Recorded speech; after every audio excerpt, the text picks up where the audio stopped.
തലസ്ഥാന ജില്ലയിൽ നിന്നുള്ള ഞെട്ടലുണ്ടാക്കുന്ന ഒരു വാർത്തയിലേക്കാണ് ഇനി പോകുന്നത്. തിരുവനന്തപുരം മംഗലപുരത്ത് തനിച്ച് താമസിക്കുന്ന 64-കാരിയെ വീട്ടിൽ കയറി കഴുത്തിൽ വെട്ടുകത്തി വെച്ച് ഭീഷണിപ്പെടുത്തി പീഡിപ്പിച്ചു.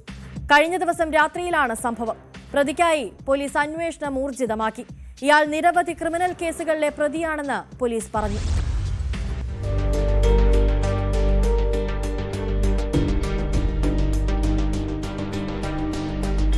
മംഗലപുരം പോലീസ് സ്റ്റേഷൻ പരിധിയിൽ കഴിഞ്ഞ ദിവസം രാത്രി 8:30-യോടെയാണ് സംഭവം. തുറന്നു കിടന്ന അടുക്കള വാതിലിലൂടെയാണ് പ്രതി വീടിനുള്ളിൽ കടന്നത്. തുടർന്ന് വയോധികയെ വെട്ടുകത്തി കാട്ടി ഭീഷണിപ്പെടുത്തുകയും പീഡിപ്പിക്കുകയുമായിരുന്നു. ഇവർ നിലവിളിച്ചെങ്കിലും തൊട്ടടുത്ത വീടുകളിൽ ആളില്ലാതിരുന്നതിനാൽ ആരും വിവരമറിഞ്ഞില്ല. പ്രതി കടന്നു കളഞ്ഞതിന് പിന്നാലെ അവശയായ സ്ത്രീ ബന്ധുവിനെ ഫോണിൽ വിളിച്ചു വരുത്തുകയായിരുന്നു.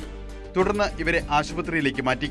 സ്ത്രീയുടെ വീടിന് സമീപത്തെ കടയിലെത്തിയ പ്രതി ഇവർ തനിച്ചാണെന്ന് മനസ്സിലാക്കിയാണ് വീട്ടിലേക്ക് അതിക്രമിച്ച് കയറിയതെന്നാണ് പോലീസിന്റെ പ്രാഥമിക നിഗമനം. കടയിലെ CCTV ദൃശ്യങ്ങളിൽ നിന്ന് പ്രതിയെ പോലീസ് തിരിച്ചറിഞ്ഞിട്ടുണ്ട്. നിരവധി ക്രിമിനൽ കേസുകളിൽ പ്രതിയായ ഇയാൾക്കെതിരെ മുൻപും സമാനമായ കേസുകൾ ഉള്ളതായി മംഗലപുരം പോലീസ് വ്യക്തമാക്കി. പ്രതിക്കായി അന്വേഷണം ഊർജിതമാക്കിയിട്ടുണ്ട്.